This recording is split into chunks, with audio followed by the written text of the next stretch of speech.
दोस्तों, स्वागत है हमारे YouTube चैनल समृद्धि में। दोस्तों, आज मैं पितृपक्ष के बारे में ये बात करना चाहती हूँ कि पितृपक्ष 29 तारीख से शुरू है। ये तो आप लोग हमारे पिछले वीडियो में जानते हैं। पहले दिन का भी नियम मैंने आप लोगों को पिछले वीडियो में बता दिया है, लेकिन आप लोग वीडियो को पूरा नहीं देखते हैं दोस्तों। इसलिए बार बार आप लोग क्वेश्चन करते रहते हैं कि पितृपक्ष में मेरे घर शादी हुई है, या फिर मेरे घर बच्चा हुआ है, या फिर मेरे घर जैसे किसी घर कोई ऐसा जैसे एक्सपायर हुआ है, तो वो लोग क्या करें क्या नहीं करें। तो मैंने ऐसी वीडियो बना रखी है, लेकिन आप लोग ध्यान से सुनते नहीं हैं। फिर आप लोग क्वेश्चन करते हैं कि हम लोग को क्या करना चाहिए। तो आज इस वीडियो को ध्यान से देखिएगा, स्किप मत कीजिएगा, क्योंकि आप लोग को बार बार एक ही बात समझाना पड़ता है। तो दोस्तों, वीडियो अच्छी लगे तो एक लाइक ज़रूर कर दिया कीजिएगा, और स्किप मत कीजिएगा, ध्यान से एक एक बात सुन लीजिएगा, ताकि आप लोग कोई भी गलती न करें। 29 सितंबर से, जो कि पहला दिन है, श्राद्ध की पूर्णिमा से भी कह सकते हैं, और फिर से पितृपक्ष का प्रथम दिन भी मान सकते हैं। तो प्रथम दिन, जैसे कि मैंने आप लोग को बताया कि शूद्रों के लिए होता है। शूद्र इस दिन जल देते हैं और भोजन निकालते हैं। तो आप लोग कुछ पहले दिन मत कीजिएगा। जिनके पिता नहीं है वो भी पानी नहीं देंगे। दूसरी बात, जिनके घर विवाह हुआ है, तो क्या होता है कि विवाह में आप लोग जानते होंगे कि एक पितृ को न्योता दिया जाता है। तो यही माना जाता है कि पितृ विवाह में आकर के अपना जो भी उनका होता है वो अपना लेकर चले गए हैं। इसलिए जब पितृ पक्ष आता है तो पूरी शुद्धि भी साल की रहती है। इसलिए ये कार्य थोड़ा अशुभ माना जाता है, इसलिए इस समय श्राद्ध का कार्य माना जाता है। तो ऐसा कुछ नहीं किया जाता है, ना खाना परोसा जाता है, और ना ही कुछ जैसे पितरों को खाना परोसा जाता है, ना पिंडदान वगैरह कुछ घर में नहीं होता है। अब आप लोग समझ गए होंगे कि पितृपक्ष में ये सब कार्य जिनके घर विवाह हुआ रहता है वो लोग नहीं करते हैं। जैसे कि मैं आप लोग को बताती हूँ कि सुबह का पहला रोटी कुत्ता, गाय, कौवे को जो खाना निकाला जाता है वो भी आप लोग कुछ मत कीजिएगा जिनके घर विवाह हुआ है। शाम के समय जो खाना साफ सफाई से किचन में निकाला जाता है वो भी आप लोग ना कीजिएगा। लेकिन एक कार्य जरूर कीजिएगा, पितृ विसर्जन के दिन आप लोग जो घर में पकवान बनता है, क्योंकि वो एक त्योहार होता है, वो जिनके घर श्राद्ध हुआ है वो भी, जिनके घर विवाह हुआ है वो भी वो कार्य करेंगे। पितृ विसर्जन के दिन जो भी जितना भी आप लोग की क्षमता हो उसके अनुसार आप लोग भोजन जरूर बनाइएगा, और उस हर भोजन में से कौवे को, गाय को, कुत्ता को जरूर निकालिएगा। तो ये तो हो गई वो बात कि जिनके घर की विवाह हुआ है। अब जिनके घर श्राद्ध हुआ है वो क्यों नहीं करेंगे, ये बात आप लोग स्पष्ट जान लीजिए। देखिए, श्राद्ध में क्या होता है कि कहा जाता है कि श्राद्ध के जब लास्ट दिन सब पिंडदान वगैरह होता है, तो उसमें और भी पूर्व काल के भी पितृ लोगों को बुलाया जाता है। इसलिए जब ये पितृ पक्ष आता है तो उस साल पिंडदान वगैरह नहीं किया जाता है, भोजन भी नहीं निकाला जाता है। लेकिन एक कार्य इसमें आप लोग कर सकते हैं, जैसे सुबह का जो मैंने बताया कि कुत्ता, गाय, कौवे को रोटी निकाला जाता है, तो वो आप लोग निकाल सकते हैं। बाकी शाम का भोजन नहीं निकालेंगे, ना ही पिंडदान करेंगे, ना ही जल देंगे। जिनके पिता नहीं है वो जल बोल कुछ नहीं देंगे। जैसे बाल भी कटवाया जाता है, गंजा हुआ जाता है, ऐसा कुछ आप लोग नहीं करेंगे। पूरा सामान्य रहेंगे। अगले साल से आप लोग इन सब नियमों का पालन करेंगे।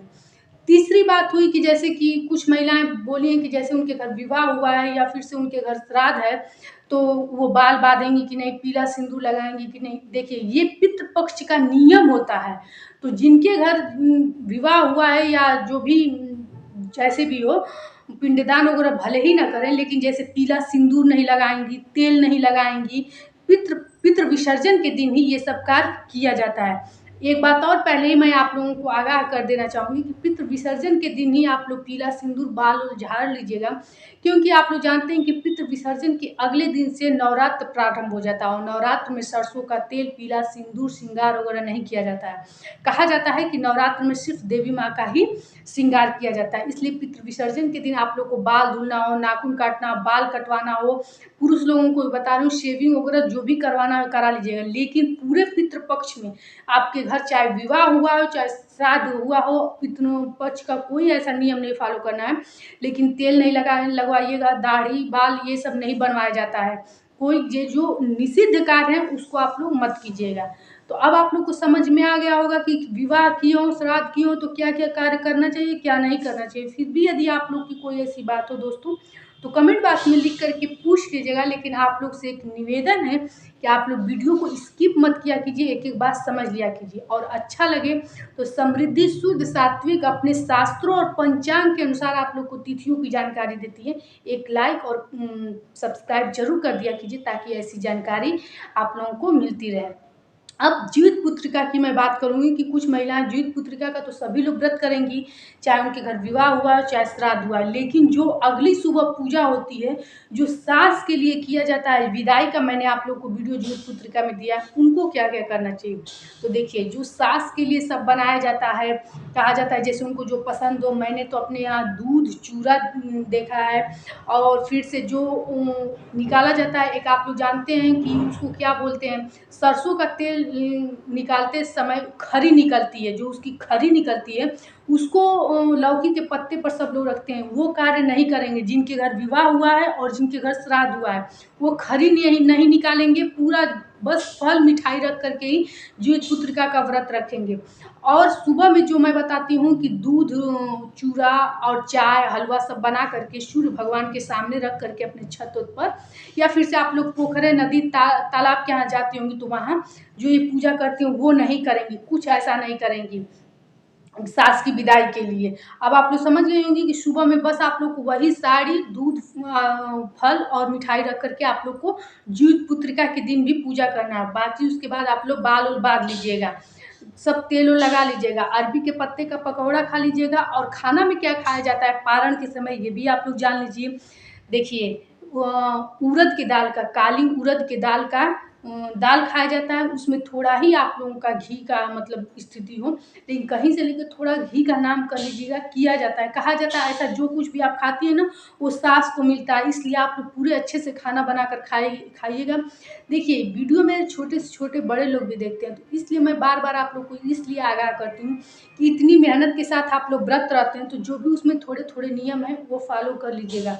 अरबी के पत्ते का एक ही पकौड़ा हो लेकिन छान करके खा लीजिएगा आप लोग। और ये जो दाल है, इसमें हरी मूंग की दाल जो होती है, हरी मूंग की दाल, उसमें जो जाय जिसको कहते हैं, जो चारों दिशाओं में आप लोग चील कौवे को फेंकते हैं, उसको उस दाल में डाला जाता है, तो दाल में डाल के आप लोग खा लीजिएगा। बाकी पूरे अच्छे से पूरी सब्जी दही खाइएगा। दही चूँकि आप लोग जानते हैं कि जीवित पुत्रिका के दिन जिस दिन नहाय खाया जाता है, उस दिन में भी रात में दही खाना जरूरी होता है, इसलिए अगल बगल किसी से मांग कर ही थोड़ा दही का सेवन जरूर आप लोग कर लीजिएगा रात्रि के भोजन में। अगले दिन जब पारण वाला समय आता है तब भी आप लोग दही वही खाना खाया जाता है, बस सब्जी आप लोग कुछ भी बना सकते हैं, अरबी के पत्ते का पकौड़ा खा सकते हैं, और दही भी आप लोग जरूर सेवन कीजिएगा। तो इस तरह आप लोग का पारण हो जाएगा, और पारण करने के बाद बाल वगैरह बांध लीजिएगा, यही हो जाएगी सास की विदाई। बाकी वो अशुभ माना जाता है, मतलब श्राद्ध के लिए माना जाता है भाई, मरे हुए लोगों के लिए बनाया जाता है, इसीलिए वो चीज़ आप लोग मत निकालिएगा। अब हमको लग रहा है आप लोग पूरा समझ गए होंगे कि जीवित पुत्रिका के दिन पूजा में क्या करना है, और जिनके घर श्राद्ध हुआ है, जिनके घर विवाह हुआ है, वो क्या करेंगे। पीला सिंदूर आप लोग नहीं लगाएंगे दोस्तों। मैंने एक बात और मैं बताना चाहूँगी कि मैंने आप लोग को बताना भूल गई थी कि आज के दिन, आज लगता है शतभिखा नक्षत्र एक होता है जो आज सुबह लगा है और कल सुबह समाप्त हो जाएगा। तो आप लोग जानते होंगे पूरे 24 घंटे स्नान नहीं किया जाता है। स्नान करने के साथ साथ आप लोग बाल भी मत बांधिएगा, पीला सिंदूर वगैरह कुछ मत लगाइएगा, कल नहाने के बाद आप लोग लगाइएगा।